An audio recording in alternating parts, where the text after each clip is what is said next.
Hi, I'm Tom. I'm the technical manager here at K2 Audiovisual. Recently, Willetton Senior High School reached out to us to replace the existing system installed by another AV company in their Performing Arts Centre.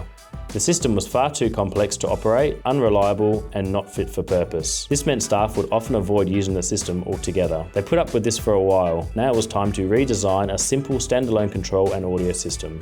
We installed a Kramer wall controller to control the projector and volume levels, along with a standalone HDMI input that connects a laptop to the projector. For the audio, we used an Extron DSP, which is the control point for all audio sources, which then connects to a Crown amplifier, which outputs 525 watts per channel, running to two wall-mounted EV 15-inch speakers. We chose this system because it is capable of projecting clear audio through a large space such as this. We also installed a MiPro wireless microphone, so the school could use this space for performances and presentations.